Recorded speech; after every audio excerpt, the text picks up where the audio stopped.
C'est déjà à l'époque pré-islamique, le prophète lui-même, Muhammad sallallahu alayhi wa alihi, a été victime d'un embargo de la part des koufars, jusqu'à ce qu'il a mangé même des écorces d'arbres. Mais comme il était dans la vérité, il a persévéré dans la vérité, et la vérité a fini par triompher. La seule chose que je puis dire à ce niveau, vous comprenez ce que j'ai toujours dit aux gens.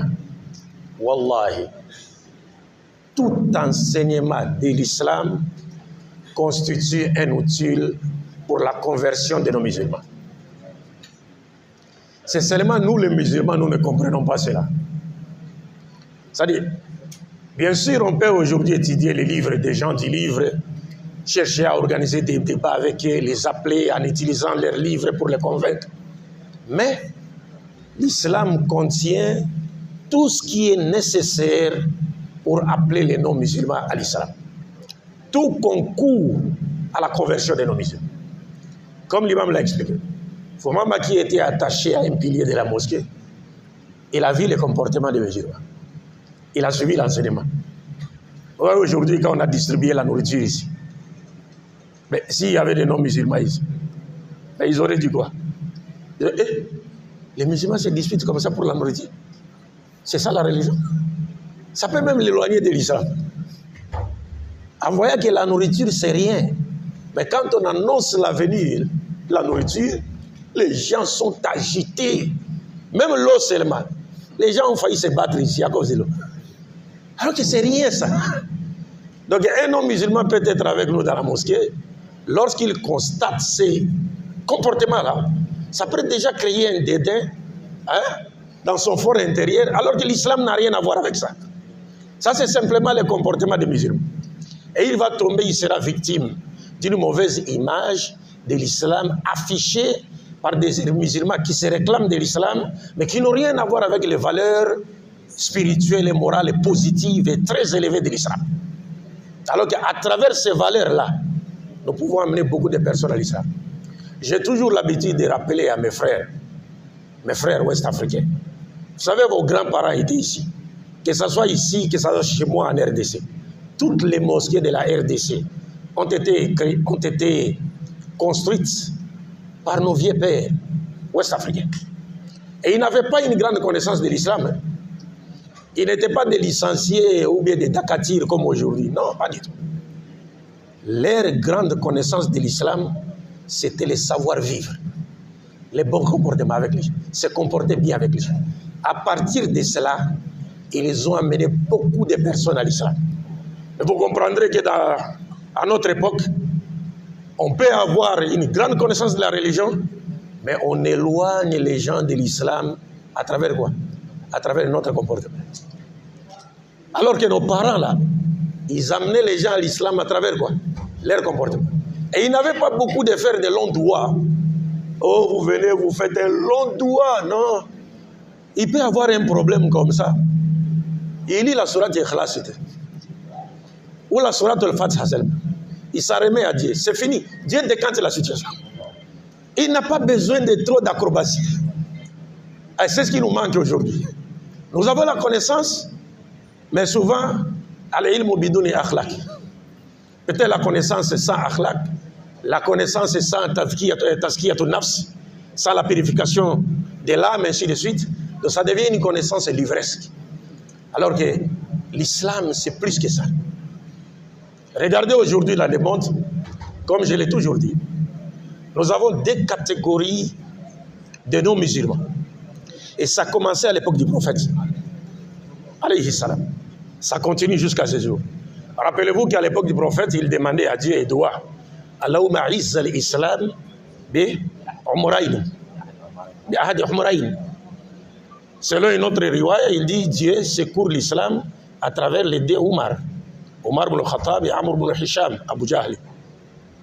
Mais on dit Dieu a exaucé sa prière par rapport à Omar ibn Khattab. Mais il a laissé Amr ibn Hisham, Abu Jahl. Et les savants ont expliqué en disant non. C'était Omar qui était Ahabbu, le plus aimé auprès de Dieu. Pourquoi? Et nous savons tous que Omar combattait l'islam. Il a cherché même à tuer les prophètes. Mais Omar ibn Khattab, radiallahu anhu, combattait l'islam sous l'empire de l'ignorance.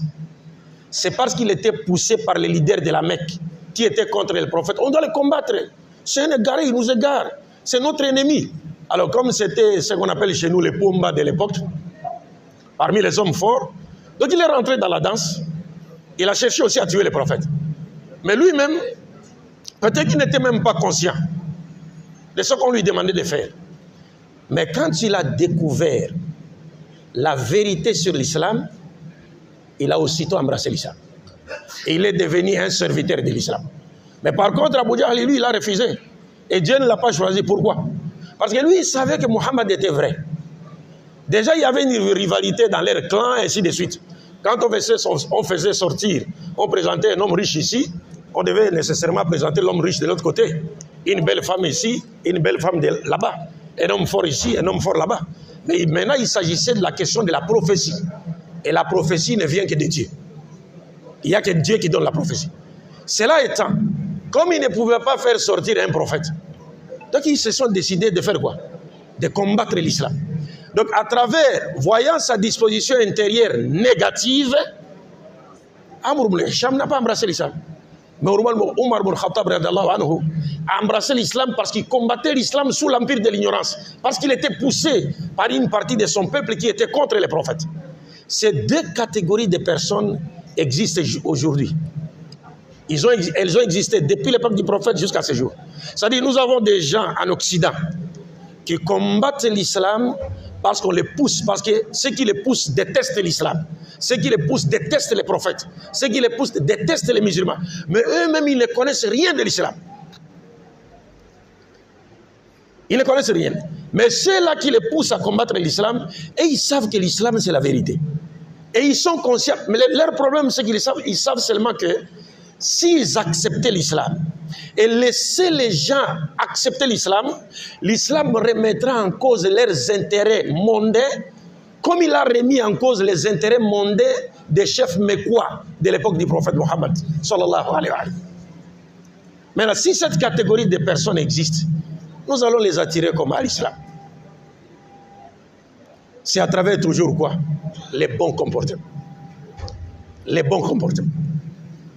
À travers les bons comportements, les bonnes manières, les bonnes relations avec les gens, on peut attirer toutes ces personnes-là à l'islam. Mais comme Dieu reste Dieu, وَالَّذِي أَرْسَلَ رَسُولَهُ بِالْهُدَى وَدِينِ الْحَقِّ لِيُظْهِرَهُ عَلَى دِينِ كُلِّهِ وَلَوْ كَرِهَ الْكَافِرُونَ. Dieu est là pour garantir la véracité de sa religion. Et le prophète a dit, Dieu fera même rentrer les gens dans l'islam à travers une personne perverse. C'est pourquoi vous avez vu une fois en Amérique, à l'époque du président Bush, il y a des jeunes gens qui se sont convertis à l'islam. Mais quand on leur avait demandé, mais comment avez-vous découvert l'islam? Ils ont dit non, c'est Bush qui nous a conduits à l'islam. On a dit, mais comment ça? Il dit non, chaque fois on l'attendait parler de l'islam, l'islam comme ça, l'islam terroriste, ceci, cela. Par curiosité, nous nous sommes dit, mais Bush là, il parle trop de l'islam. C'est quoi l'islam là? Rentrons sur le net d'abord, voyons ce qu'est l'islam là. Alors quand ils sont rentrés dans le net, sur le net, Allah les a dirigés à partir de là. Ils sont tombés sur des sites islamiques qui expliquent bien l'islam. Mais comment? C'est ça l'islam? Et lui, il présente cette religion comme une religion de terroristes. Donc ils allent chercher la mosquée. Ils sont partis à la mosquée, ils sont venus et ils ont prononcé leur shahad. Et les musulmans étaient étonnés. Et c'est à l'occasion, quand on leur avait demandé de dire à l'assistance comment ils ont découvert l'islam, ils ont relaté leur histoire et les gens ont confirmé la véracité de la parole du prophète qui a dit Dieu fera rentrer, propager cette religion même par une personne perverse. C'est-à-dire l'islam aujourd'hui, tout ce que nous voyons dans le monde, tous les combats qu'on mène contre l'islam aujourd'hui, c'est rien. Wallahi, c'est pourquoi pour finir, quand j'étais en Égypte, il y a un prêtre égyptien qu'on appelle Zakaria Boutros. Oustaz le connaît. Zakaria Boutros, il a fait beaucoup de vidéos contre l'islam. Il a même beaucoup d'élèves qui utilisent le Coran et la Sunna pour égarer les gens du droit chemin. Maintenant, l'un de mes professeurs en Égypte m'a demandé, quand on parlait de Zakaria Boutros, moi j'ai dit au professeur, j'aime ce que ce monsieur fait. Le professeur m'a dit, comment toi tu aimes quelqu'un qui attaque l'islam? Moi j'ai dit non. Moi je n'ai pas dit je l'aime lui. J'ai dit, j'aime ce qu'il fait.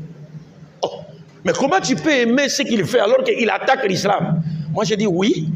Ah, le professeur n'était pas d'accord avec moi jusqu'à ce que les étudiants lui ont dit, mais prof, laissez-les s'expliquer. Il m'a dit, allez, expliquez-vous alors. J'ai dit, mais j'aime ce qu'il fait parce que Dieu a placé un secret. Parmi les secrets de l'expansion de l'islam, il y a les attaques contre l'islam. Yuriduna liyutfi'u nurallahi bi'afwahihim. Wallahu mutimmu nurihi walau kariha al-kafirun. C'est-à-dire, lorsqu'on attaque l'islam, c'est là où Dieu lui-même descend sur le terrain pour faire propager l'islam. C'est-à-dire, quand on n'attaque pas l'islam, l'islam ne va pas avancer. Et c'est ce que les ennemis de l'islam ne comprennent pas. Ça aurait été mieux pour eux de croiser les bras, de ne plus parler de l'islam. Parce que quand ils parlent, ils créent la curiosité dans les cœurs des gens, ils cherchent à découvrir l'islam et Dieu les guide dans l'islam, ils deviennent des musulmans et c'est fini, la défaite sera dans leur camp. Assalamu alaikum wa rahmatullahi wa barakatuh. Wa alaikum assalam, barakallahu fikum, inshallah. Alhamdulillah.